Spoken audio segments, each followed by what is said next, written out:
Hi, everyone. My name is Katie Potter, and I am the literacy specialist here at Lee and Low Books. Thank you so much for joining me in our Social and Emotional Diverse Reading List webinar. I will be talking about how I researched the list, how I developed the list, and I'm going to be highlighting exemplar titles for each of the social and emotional learning themes in the list and a few corresponding activities from our complimentary teacher's guides. Okay, so I'm going to talk a little bit about our history here at Lee and Low Books. We are the largest multicultural publisher in the United States. We were established in 1991, so we just celebrated our 25th anniversary. We are family owned and minority owned. Lee and Low was founded by Tom Lowe and his partner, Philip Lee. Tom brought on his sons to run the company. So we have Again, we have a team, a multicultural team, and a lot of our employees here have educational backgrounds as well. Here at Lee and Low, we want to provide stories to children that serve as both windows and mirrors. Windows to look into other cultures and stories, and mirrors so that children can see themselves in texts.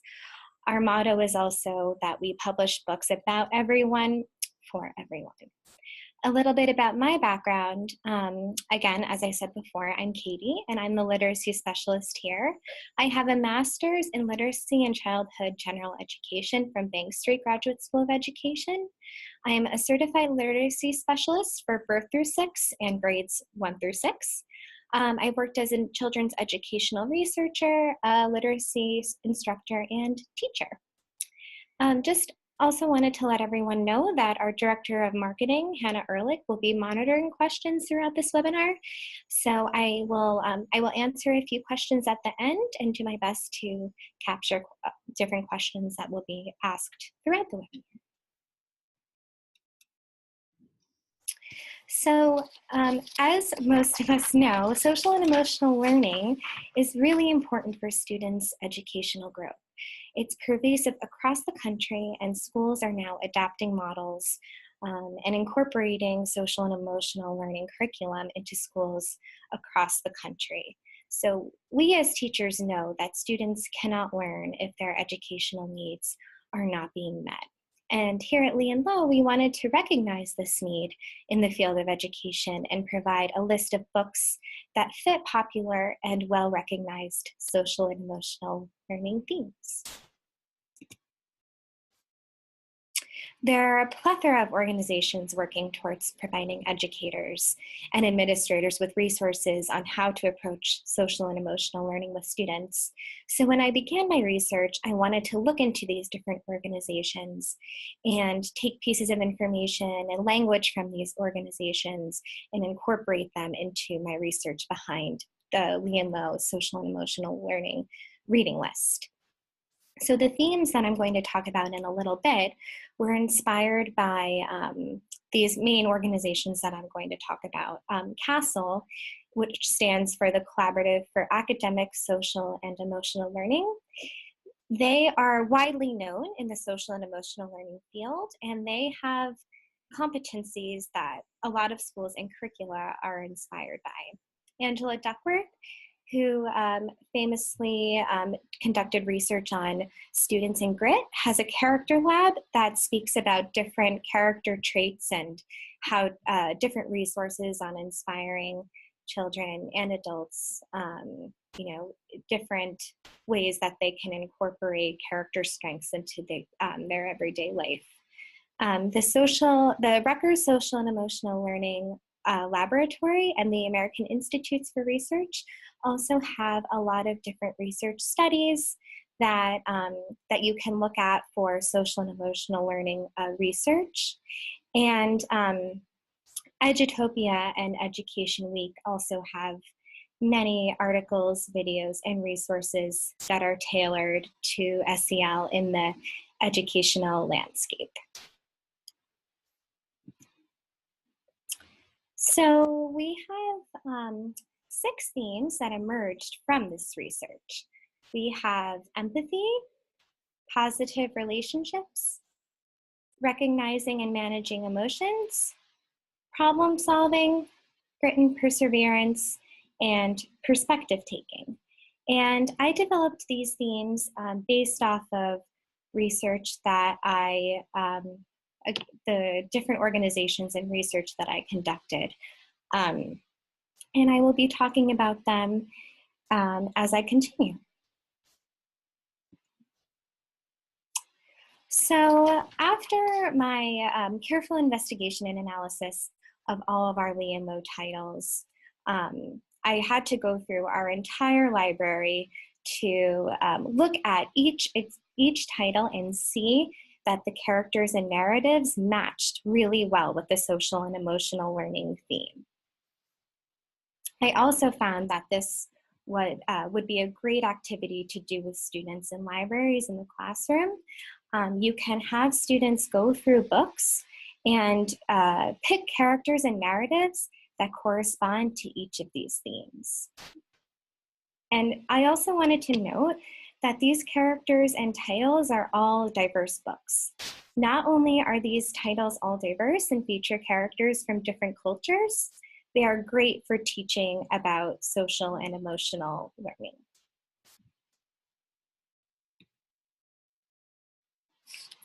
So I'm going to show a brief video clip that goes into morning meeting. So morning meeting was another inspiration behind my creation of this list. Morning meeting is a great time to introduce social and emotional learning, and especially with fun activities that get students involved, and especially in the beginning of the year with getting to know each other. It also works for all different age groups. Even in my fifth grade class, my co-teacher and I, we would greet each child by name, and then we would also do a morning activity, whether that was getting students to share something about their personal life. And all of the students really enjoyed it and felt that they were getting to not only know each other, but ourselves as teachers as well. Good morning, Dianellis. Good morning, Karen. Good morning, Angel. Good morning, Dianellis. I think before any learning can take place, the students really need to feel safe, feel like they're seen, and feel like they're cared about. The impact I see from morning meeting is that classes are true communities. We're learning from each other's strengths, we're helping each other. It's a foundation for everything that comes after. Good morning, Miss Gallagher.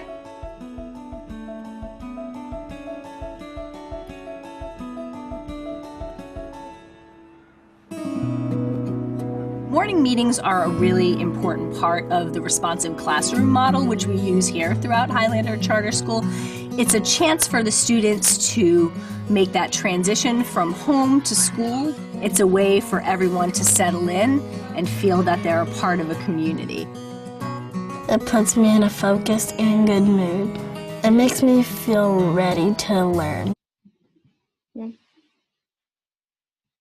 So welcome, I'm so excited to see you guys today. Our morning meeting lasts about 15 minutes and we have 4 parts that we do together. Each classroom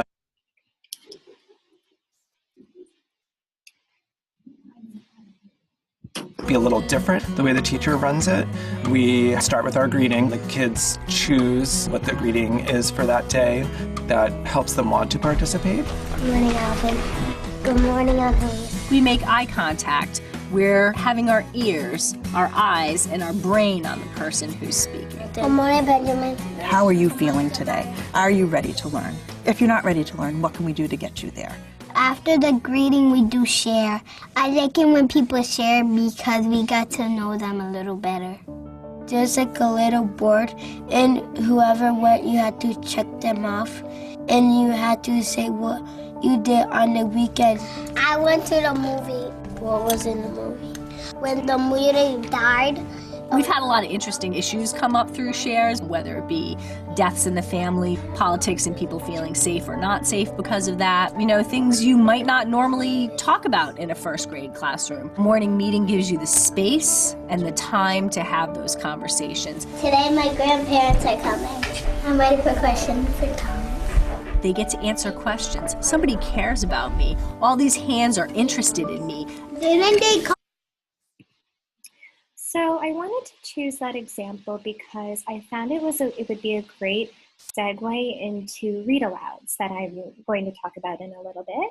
But read-alouds do a lot of the work for us as teachers by presenting characters that are relatable and who are demonstrating these character traits through social and emotional learning.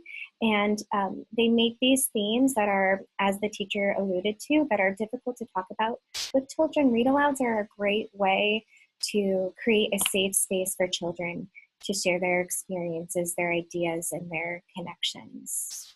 And so read-alouds, especially during morning meeting, that associate with a specific social and emotional learning theme would be a great way to even introduce social and emotional learning in your classroom. So I'm going to now go through all of the themes from our list. So the first theme is empathy, and across the resources and lists that I looked at, empathy emerged really consistently across all of the different organizations. So the selected titles in our list demonstrate to students the ability to understand the feelings of another person. And as we know as teachers, empathy is really hard to convey to students. Sometimes it can be misconstrued as sympathy when you kind of feel bad for someone, but it's really important to show in these, especially with these titles, how characters are grappling with others' emotions and feelings. This is a screenshot from the list. Again, it's a free downloadable PDF that you'll receive after the webinar. I know that you probably won't be able to read the titles because they're in small font, but I assure you that you'll be, once you get the PDF, you'll be able to see. I just wanted to show everyone that the titles that I highlight are just a part of a bigger list, and they're broken down by grade band. So you'll see grades pre-K through 2, grades 3 to 5, and grades 6 through 8. So the title that I wanted to highlight is Sam and the Lucky Money. And this is a great book to show empathy because it's about a young Chinese American boy, and he sets out to spend the lucky money he gets for Chinese New Year. When he sees a homeless man on the street, he realizes that other people need the money more than he needs a new toy. What I really enjoyed about this book is that Sam doesn't otherize the homeless person or feel bad for him. He comes to this realization during his shopping trip with his mother, and he kind of, demonstrates empathy on his own, which is really nice and a refreshing take on this theme. So for each of the titles, I'll also be showing some snapshots of the illustrations. So in the first illustration, Sam is gazing at the homeless person when he first sees him on the city street. He actually sees his bare feet and thinks that, how is this person on the street? And his feet must be so cold. And over the course of this shopping trip, as I said earlier, he realizes that this, how this man might feel on a daily basis, and he gives him the lucky money that he gets from Chinese New Year. It's also important to note that Chinese New Year is also coming up soon. So for each of the titles, I'm also going to be highlighting some relevant activities from our complimentary free teacher's guides, which are available on our website, on our book pages. And so they provide cross-curricular activities, interdisciplinary activities for all of our books. So as a reader's response, you can have students write a reaction to what they think of how Sam reacted to the homeless man.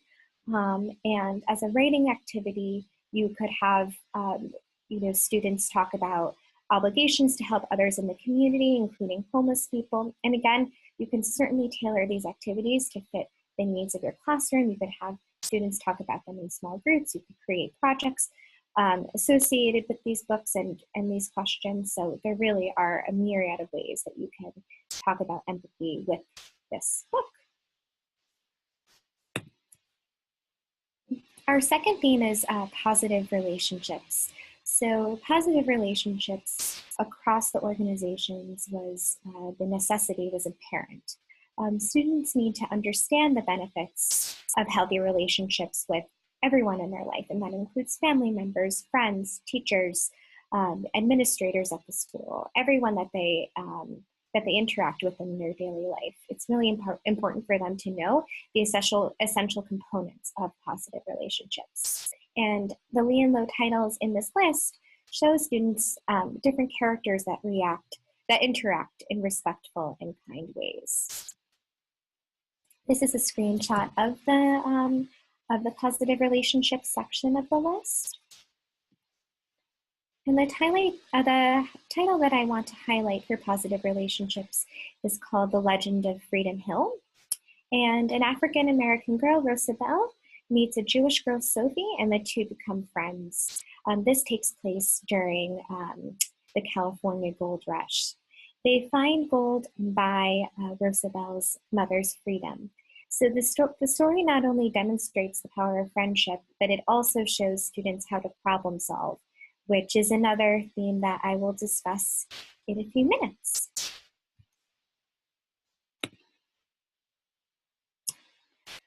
So the illustrations that I wanted to highlight here, on the left, you see Rosabelle and Sophie. They're talking to each other about how they're best going to buy the gold to free Rosabelle's mother.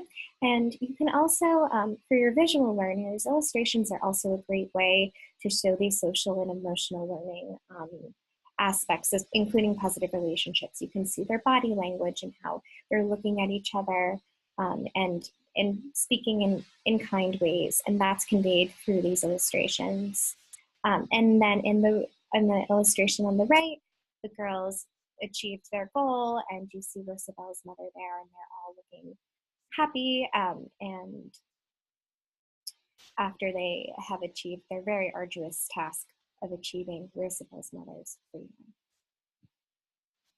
So for some of the Teacher's Guide activities that I highlighted here, you can challenge students to write a dialogue between Rosabelle and Sophie, and this really taps into their social and emotional learning skills and in thinking about what constitutes a conversation between friends. You know, what is the type of language that you use in a kind and respectful dialogue.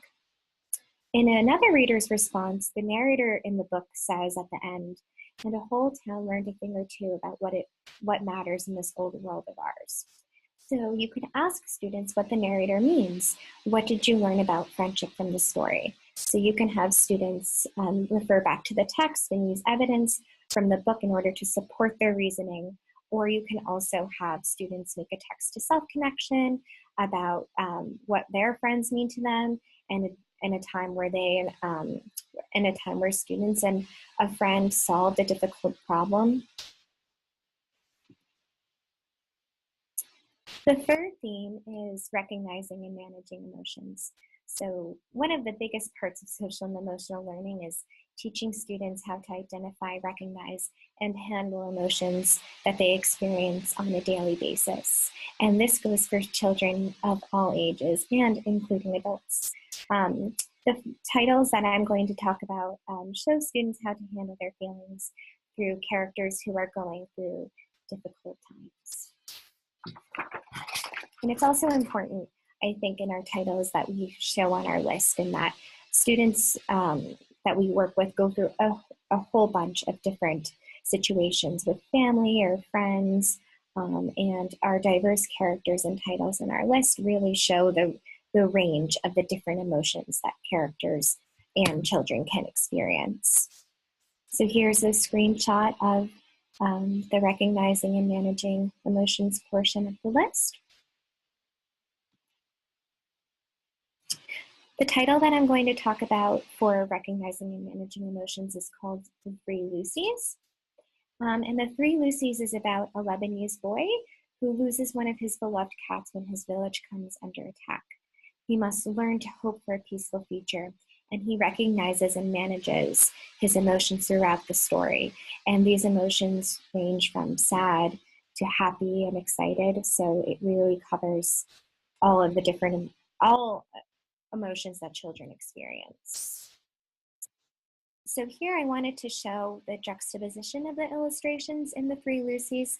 On the left, Louis is holding on to his mother in fear after the attack, and in this illustration on the right, he's holding on to his father, but with happiness. And I think that I chose these two because they're wonderful ways to show students that it's okay to feel scared sometimes and sad, but it's also important to be happy as well and enjoy exciting times with family.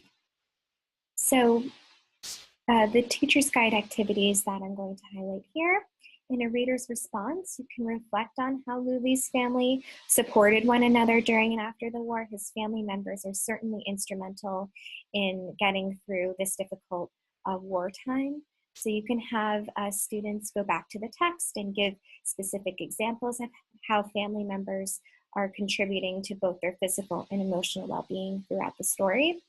And one of my favorite questions from the teacher's guide has to do with the Louis's cats. So how did the Lucys help Louis cope with the war? How did they help him heal afterwards? So many of my students have pets and they love talking about pets. And even for students who don't have pets, you can have them talk about specific objects or activities or things that they do when they're feeling sad at home or in school, and how it's okay to use different things to help you get through a difficult time.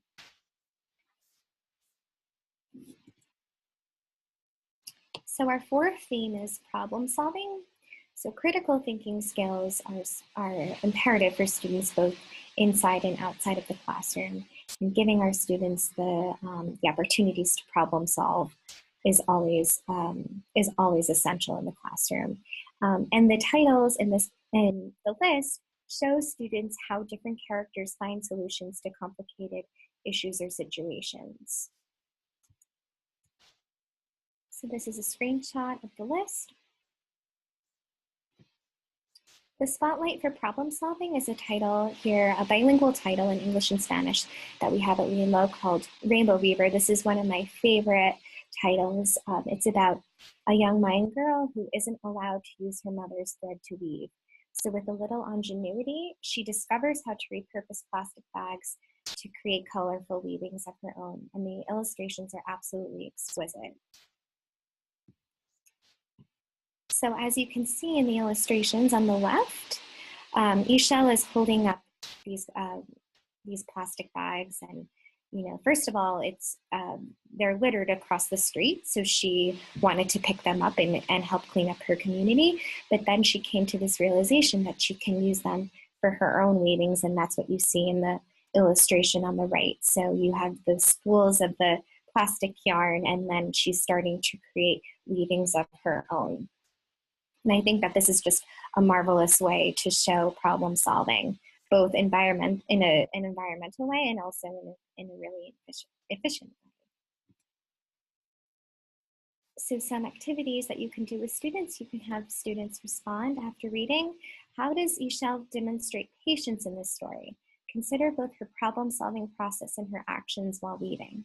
So patience and problem solving, I think, are social and emotional learning traits that go hand in hand.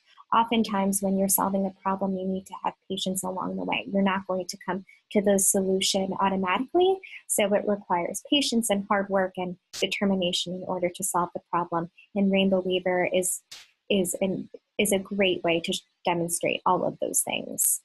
An art activity that's also featured in the teacher's guide is, it's a website that has all of these different looms that weavings that you can do with students. And I picked this activity to talk about because if students have not tried weaving before, some of your students may have done weavings before, but oftentimes with a new activity or an art activity, students have to problem solve in order to figure out how to weave, especially with an Ishel as a model. So our fifth theme is grit and perseverance, and these are certainly buzzwords within the field of social and emotional learning, and they're skills that teachers are utilizing to inspire students to keep working through a difficult task or assignment.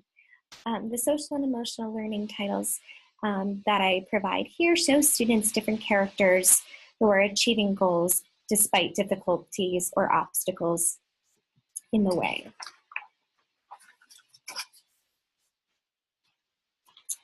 So here's a screenshot of the Grit and Perseverance page on the Social and Emotional Learning List. The spotlight here is a picture book for older readers called Tiny Stitches. It's an amazing title for older readers, and it tells the story of Vivian Thomas, an African-American surgical technician who developed the first procedure to perform open heart surgery on children. And he overcame so many obstacles in his life to continue his passion of medicine, and he certainly encountered racism and discrimination along his career. So here, these are two really important illustrations in the book. On the left, Vivian is showing Dr. Blalock. Dr. Blalock is the doctor that he worked with during his medical career, and he's showing Dr. Blalock how to do the medical procedure that he came up with. He came up with the stitches and also the small needles to do on really tiny hearts of babies, and he's showing Dr. Blalock how to do the procedure. In the illustration on the right, Dr. Blalock is the one who's actually gets to do the procedure on the baby, and Vivian has to walk him through it step by step, and he was not allowed to do the procedure because of his race.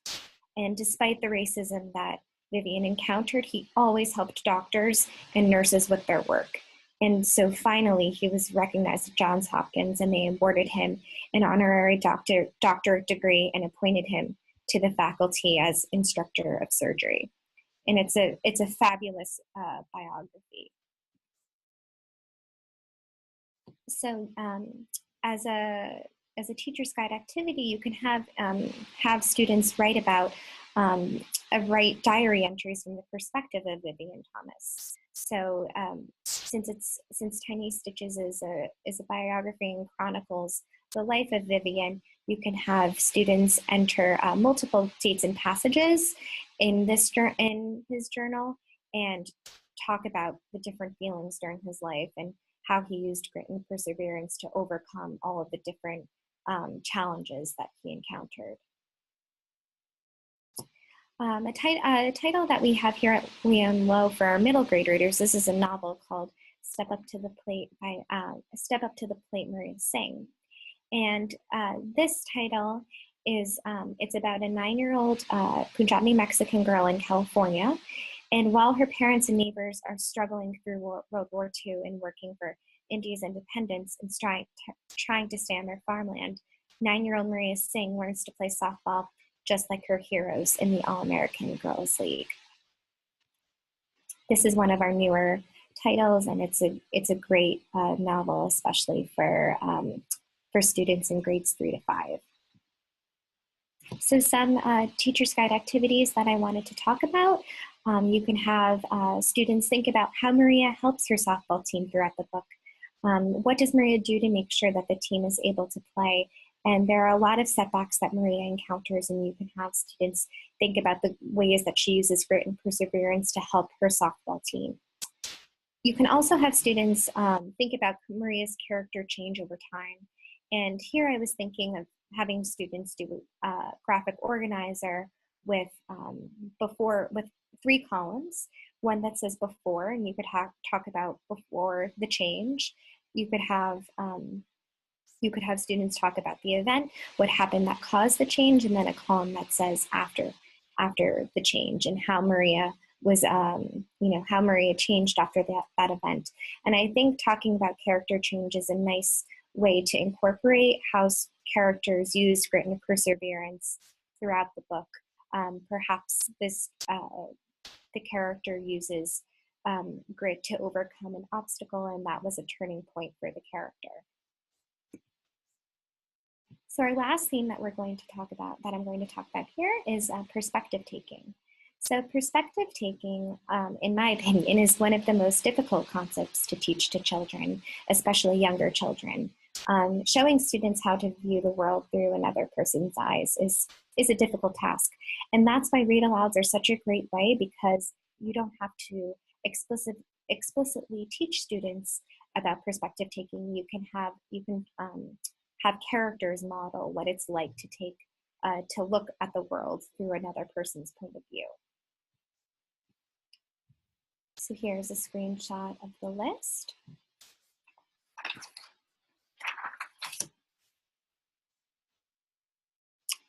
The spotlight title here is Poems in the Attic, and this is a wonderful collection of poems that we have here at Lee and Low. A young African-American girl becomes closer to her mother after discovering a box of poems her mother wrote about her experiences growing up as a child of an Air Force serviceman. Her mother lived all around the world, and the girl in the book is able to read her poems about all of the different places that her mother traveled.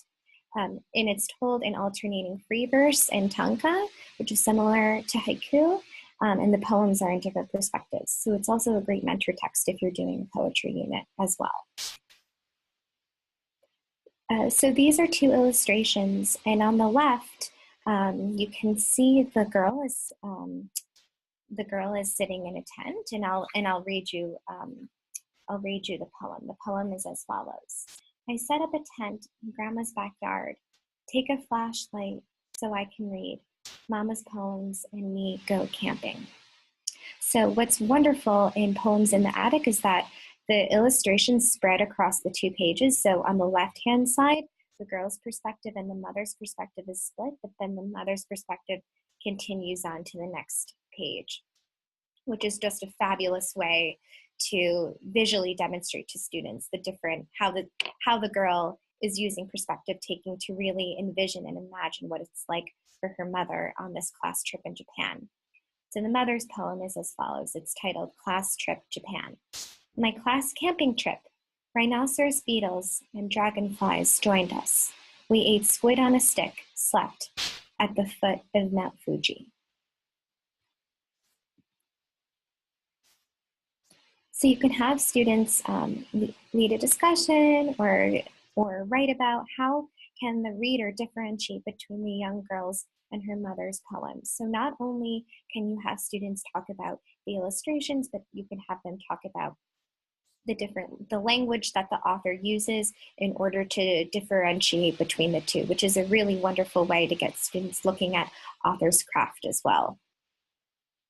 So you can also have students do a reader's response and have students think about how the girl is able to gain a greater understanding of her mother, and then have students make a text-to-self connection by describing an experience that helped them better understand something about their self or their family. Was there an event where the students really were able to take on the perspective of that family member or friend? And Poems in the Attic is such a great way to model that perspective taking. So I also wanted to talk about family involvement and how to get families involved with social and emotional learning. So first of all, you can provide family members with our social and emotional learning diverse reading list. It's free, as I mentioned earlier. It's a free downloadable link. It's on our website. You can have them look at the titles, or if you have any of our titles in your classroom, you can have students bring them home with them. You can show families also our teacher's guides that are on the website, and they always include a school home connection towards the end of the guide that includes different ideas and activities that you can do, that families can do at home with students that relate to that specific Lee and Low title. Again, you can encourage family members to research the social and emotional organizations. In the list on the last page, there are some links, and the organizations that I mentioned, they're listed there. So those organizations certainly have many more resources and language that you can use, that parents can use with parents and family members can use with children at home. So now I'm going to take a few minutes to answer some of your questions.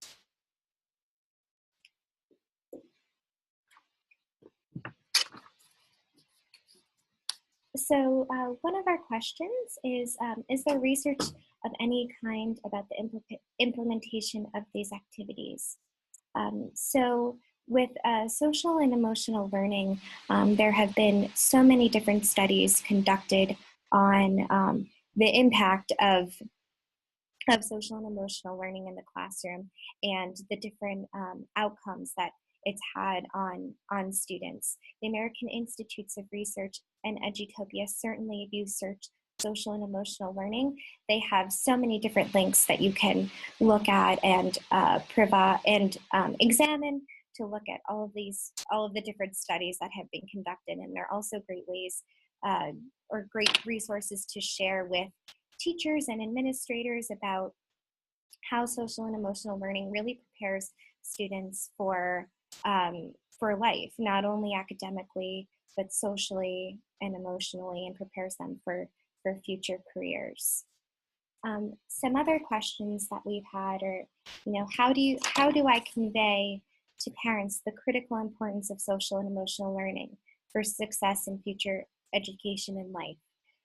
As I mentioned earlier, I always like to, as a former researcher myself, I always like to read up on studies that have been conducted, and studies, especially with social and emotional learning, are it's such a trend in education. But not only has it moved from being a trend, it's now a mainstay in classrooms, and educators and researchers are realizing that students cannot learn if their educational needs are being met, and giving students the skills to cope with a variety of emotions, to problem solve, to develop critical thinking skills for themselves. Those are all skills that will last with them through life.